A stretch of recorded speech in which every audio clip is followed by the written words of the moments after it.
नमस्कार। हिंदी की पाठशाला यूट्यूब चैनल में आप सबों का स्वागत है।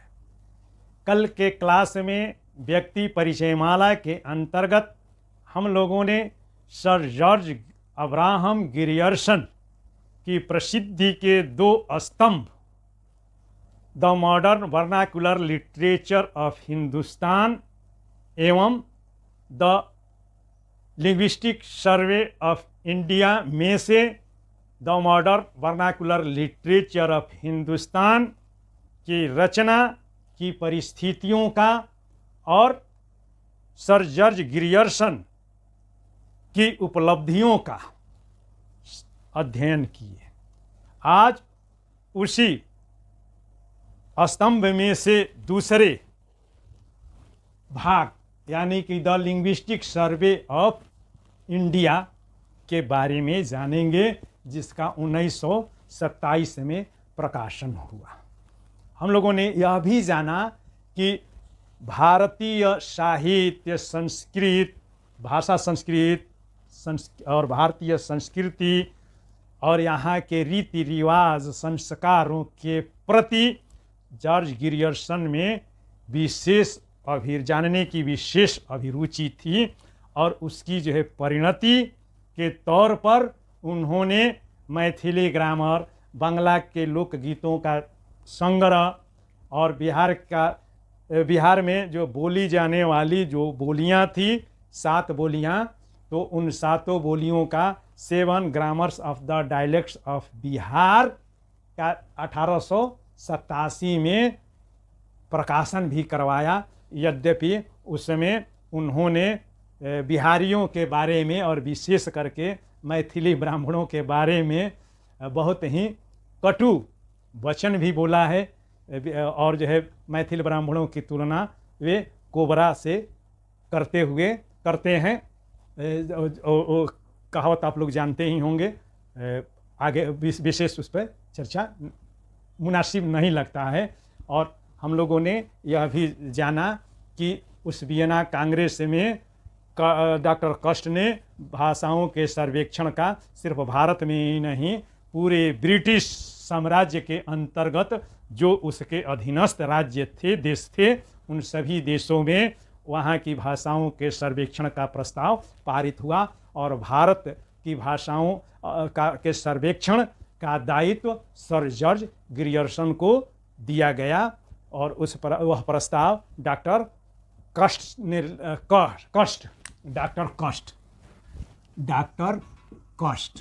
ने रखा था। और उस प्रस्ताव का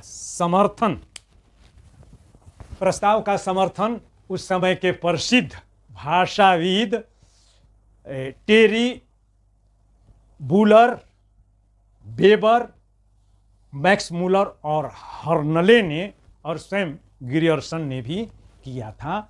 और भारत में इस कार्य को संपन्न कराने का दायित्व सर जॉर्ज ग्रियर्सन को दिया गया। वियना से ग्रियर्सन वापस आते हैं और अपने आवश्यक जरूरी कार्य को निष्पादित करते हैं। जरूरी कार्य क्या था कि वियना कांग्रेस से ही यह उनको दायित्व दिया गया था कि the modern vernacular literature of Hindustan की रचना भी करनी है। द नोट्स ऑन तुलसीदास को इलोबरेट करके, उसको विस्तारित करके, तो उस कार्य से निपटने के बाद वे 1888 में ब्रिटिश हुकूमत के सामने भारत की भाषाओं का सर्वेक्षण कराने का प्रस्ताव विधिवत रखते हैं। सरकार ने प्रस्ताव तो स्वीकृत कर लिया और ज़रूरत भी थी। पिछले क्लास में हम लोगों ने जाना कि क्या परेशानी थी कि स्थान और क्षेत्र और बोली भेद के कारण लगान वसूली में संग्राहकों को, जिलाधिकारियों को परेशानी होती थी, उससे भी निपटना था। इसलिए सरकार ने उसको सहर्ष सहमति और स्वीकृति तो दे दी, किंतु तत्समय फंड मुहैया नहीं कराया।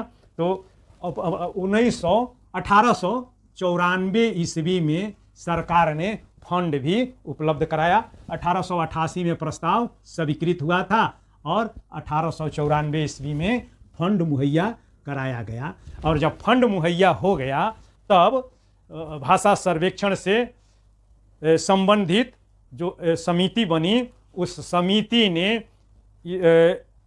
एक कार्य योजना बनाई कि जो है भाषा का सर्वेक्षण कैसे किया जाए। तो उसमें यह तय हुआ कि पहला काम ये किया जाए कि एक मानक और प्रचलित उद्धरण लिया जाए और उस उद्धरण का जिले स्तर से शुरू करके ग्राम स्तर तक उसका अनुवाद लिखित और मौखिक रूप से करवाया जाए। जो लिखित अनुवाद होगा वह पढ़े लिखे सुशिक्षित अधिकारियों और कर्मचारियों के द्वारा किया जाएगा और जो मौखिक अनुवाद होगा वह आम जन के द्वारा बोलवा करके सुन करके उसकी रिकॉर्डिंग की जाएगी और उसका ग्रामोफोन रिकॉर्ड बनाया जाएगा। और तीसरा काम क्या होगा कि जितने भी लोग उसका अनुवाद करते हैं और जहाँ पर जो है भाषा में जो है या बोली में जो कोई अंतर आता है तो उसको अलग प्रकार की बोली के रूप में स्वीकृत करते हुए उसको अंकित किया जाए। इस प्रकार 3 प्रकार के परिशिष्ट या 3 परिशिष्ट तैयार किए जाएं। पहला कि उसका अनुवाद करवाया जाए, दूसरा उसका रिकॉर्ड करवाया जाए और तीसरा सबकी सूची तैयार की जाए और उसकी संख्या, बोलने वालों की संख्या भी अंकित की जाए। और वह संख्या किस के आधार पर होगी? तो 1891 में भारत की जो है जनगणना हुई थी। तो 1891 की भारत की जनगणना को आधार बना करके संख्या दी जाए। और उदाहरण क्या होगा? तो उदाहरण के रूप में बाइबिल की एक जो महत्वपूर्ण और लोकप्रिय कथा थी, बाइबिल की कथा है प्रोडिगल कथा। प्रोडिगल PRODIGA प्रोडिगल सन। प्रोडिगल सन, प्रोडिगल का मतलब होता है उड़ाऊ, खर्चीला, अपव्ययी और सन पुत्र। तो इस कहानी को थोड़ा जान लिया जाए संक्षेप में। तो इसमें है क्या कि एक सामंत है, उसके 2 बेटे हैं। छोटा बेटा बड़ा ही मनचला है और फिजूल खर्ची भी, उसमें फिजूल खर्ची का अवगुण है। वह अपने पिता के अनुशासन को नहीं मानता है और अपने पिता से अपने हिस्से की मांग करता है। उसका पिता अपनी संपत्ति का 2 बेटों के बीच में बंटवारा कर देता है और एक भाग अपने छोटे बेटे को दे देता है। छोटा बेटा उस संपत्ति को ले करके बगल के प्रदेश में चला जाता है और वहाँ पर अपने मित्रों के साथ मौज मस्ती में, शराब शबाब और कबाब में कुछ ही दिनों में सारी संपत्ति को खर्च देता है और स्थिति भूखमरी की आ जाती है। और जब भूखमरी की स्थिति आती है तब वह एक किसान के पास काम मांगने जाता है और वह किसान उसको सूअर और भेड़ चराने का और उनको उनकी देख रेख का काम सौंपता है और उन्हीं सूअरों और भेड़ बकरियों के लिए जो खाद्यान्न उपलब्ध कराया जाता है उसी में उसको अपना भी पेट पालना पड़ता है। और कुछ दिन बीतते हैं तब उसको अतीत और अपने पिता के घर में जो वह सुख सुविधा भोग चुका है वह उसे याद आने लगता है और उसे पश्चाताप होता है और वह वापस अपने घर लौटता है। उसका पिता कि बेटा मर करके जी गया, उसका स्नेहपूर्वक स्वागत करता है। और चूंकि वह नर्क से प्रभु परमेश्वर की कृपावश जीवन पाया, इसलिए परमेश्वर को भी धन्यवाद करते हुए अपने पुत्र के आगमन पर बछड़े जीवित हृष्ट पुष्ट बछड़े की बलि देकर के उत्सव मनाता है, जिसका विरोध उसका बड़ा बेटा करता है, मगर वह उसे समझा देता है। तो इसी कहानी का अनुवाद करवाया जाता है और 1894 से यह प्रक्रिया आरंभ होती है और पूरे ब्रिटिश भारत के जिला कलेक्टरों के पास निर्देशों के साथ इसी प्रोडिगल सन की कहानी को भेज दिया जाता है 4 प्रांतों को छोड़ करके। वे 4 प्रांत कौन हैं? तो मैसूर, मद्रास,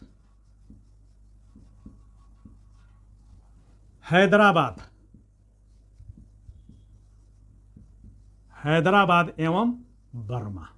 इन प्रदेशों में भाषा सर्वेक्षण का कार्य नहीं हुआ। तो 94 से सर्वेक्षण शुरू होता है और 97 तक आते आते बहुत सारा प्रतिवेदन संग्रहित हो जाता है और उन्हीं संग्रहों का विश्लेषण सर जॉर्ज ग्रियर्सन करते हैं। 1899 में तो उनको वे सेवानिवृत्त हो जाते हैं, किंतु उस विपुल सामग्री को ले करके वे डबलिन में चले जाते हैं और वहाँ पर अपने प्रिय शिष्य डॉक्टर कोनो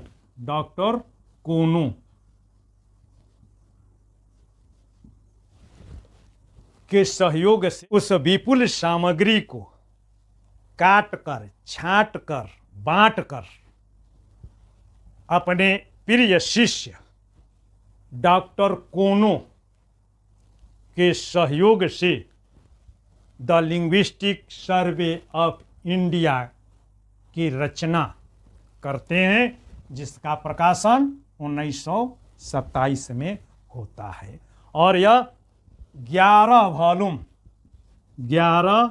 वॉल्यूम और 21 पार्ट, अर्थात अगर हिंदी में कहें तो 11 जिल्द यानी कि 11 पुस्तकें, और उसके भाग जब किए जाएंगे तो 21 भाग में यह ग्रंथ अपना रूप ग्रहण करता है, जिसमें 179 भाषा और 544 बोलियों का भाषा और ये हो गया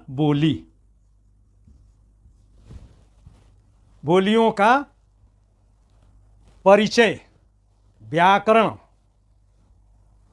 और क्रियापद, संज्ञापद और वाक्य संरचनाओं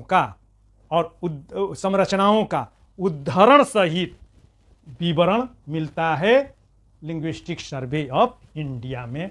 और इसमें अमुक भाषा बोलने वालों की या अमुक बोली बोलने वालों की जो संख्या मिलती है, वह संख्या किस आधार पर? 1891 की जनगणना के आधार पर दी जाती है।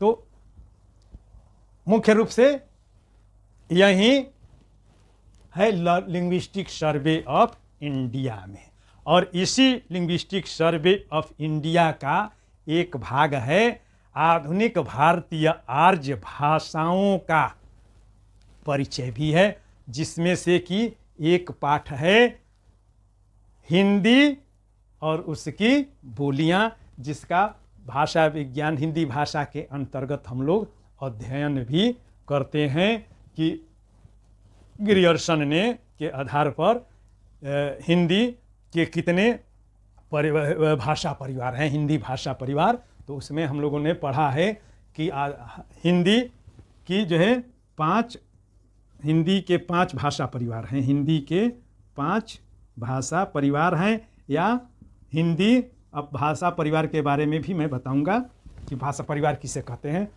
तो हिंदी के 5 भाषा परिवार हैं और वे 5 वर्ग हैं। पश्चिमी हिंदी, पूर्वी हिंदी, पश्चिमी हिंदी, पूर्वी हिंदी, पश्चिमी हिंदी, पश्चिमी, बिहारी, राजस्थानी और पहाड़ी हिंदी। इससे संबंधित एक जो है वीडियो, पहाड़ी हिंदी वीडियो मैं अपलोड कर चुका हूँ, उसे आप लोग जो देख लेंगे। और इसमें वे 17 परिनिष्ठित भाषाएं, इस भाषा परिवार में जो परिनिष्ठित भाषाएं हैं उनकी संख्या 17 है। और इसके अंतर्गत 345 बोलियों का भी विवरण वे देते हैं। तो और इस लिंग्विस्टिक सर्वे ऑफ इंडिया को ले करके सर जॉर्ज ग्रियर्सन में अनेक गर्भोक्तियाँ भी आ गई थी। और वे कहते हैं, और कुछ जायज़ भी है, वे कहते हैं कि ऐसा बृहद और विस्तारित भाषा का विश्लेषण मेरी जानकारी में विश्व में कहीं नहीं हुआ है। यद्यपि उनके लिए और यूरोपियों के लिए तो यह गर्भोक्ति जायज़ है, मगर विशेष करके भारत के लिए यह जो है उचित नहीं है, क्योंकि ग्रियर्सन से भी 2500 वर्ष पहले पाणिनि अपने भारतवर्ष में हुए, जिन्होंने अपने व्याकरण अष्टाध्यायी की रचना के लिए कांधार से लेकर के असम की जो है पहाड़ियों के बीच तक और दाक्षिणात्य से लेकर के हिमालय के शिखर तक का जो है सफ़र करके धातु पाठ एवं गण पाठ का संचयन किए थे। और धातु पाठ में क्रियापदों का और गण पाठ में संज्ञा पदों का संकलन करने के बाद ही उन्होंने अष्टाध्यायी का निर्माण या अष्टाध्यायी की रचना की थी। और दूसरी उपलब्ध गर्भोक्ति उनकी है कि पहली बार भाषा मानचित्रण, यानी कि भाषा विज्ञान के अंतर्गत एक भाषिक भूगोल भी आता है। तो भाषाओं का भौगोलिक क्षेत्र के अनुसार, जैसे कि मानचित्र होता है, एक जो है भौगोलिक मानचित्र होता है, दूसरा राजनीतिक मानचित्र होता है, तो वैसे ही तीसरा एक भाषा भूगोल होता है। यानी कि भौगोलिक आधार पर जो है भाषाओं या बोलियों के बोलने वालों का उल्लेख या चित्रण भाषा मानचित्रण होता है। तो यह भाषा मानचित्रण यूरोपियों के लिए तो उनकी जो है देन हो सकती है, मगर ऐसा प्रयास फ्रांस में भी हुआ था, और अमेरिका में, लैटिन अमेरिका में सोस्यूर ने ऐसा प्रयास किया था। तो मूल रूप से यही लिंग्विस्टिक सर्वे ऑफ इंडिया का स्वरूप है, जो 1891 की जनगणना के आधार पर आया, 27 में प्रकाशित हुआ। और इसी का अनुवाद भारत का भाषा सर्वेक्षण के नाम से 1959 में उत्तर प्रदेश हिंदी संस्थान के द्वारा करवाया गया। और अनुवादक थे उदय नारायण तिवारी, और इनसे आप लोग परिचित होंगे ही, जिन्होंने हिंदी भाषा उद्भव और विकास लिखा और ये भोजपुरी का भी व्याकरण लिखे हैं। तो उदय नारायण तिवारी ने इसका अनुवाद किया। और बाद में 179 भाषा और 544 बोलियों का जो विवरण इन्होंने प्रस्तुत किया। तो चूँकि इस समय प्रकाशन तो हो गया, मगर 1921 की भी जनगणना आ गई थी, तो उसके साथ जब तुलना किया गया तो तुलना में भाषाओं की संख्या कुछ बढ़ गई थी, और वह भाषा बढ़ते बढ़ते हो गई थी 237 भाषाएं हो गई। और बोलियों में भी कुछ जो है एक ही बोली दो स्थान पर, और उद्धृत हो गई थी और कुछ छूट भी गई थी। तो बोलियों के बारे में तो विशेष जानकारी वे उपलब्ध नहीं कराते हैं, मगर भाषाओं की संख्या 237 हो गई। तो मूल रूप से यही है सर जॉर्ज ग्रियर्सन के the linguistic survey of India का स्वरूप। और इन्हीं दो करने के लिए तो जो बहुत बड़ा कार्य वे किए, मगर इन दो कार्य ऐसे हैं जिससे कि वे अमर ही नहीं हो गए, वरन जब तक भारतवर्ष में भाषा विज्ञान और हिंदी साहित्य का अस्तित्व जो है बना रहेगा, तब तक सर जॉर्ज अब्राहम ग्रियर्सन स्मरणीय और आदरणीय बने रहेंगे। बहुत बहुत धन्यवाद। और अगर कहीं परेशानी हो तो फोन करना है और इसे अपने मित्रों के बीच शेयर भी करना है।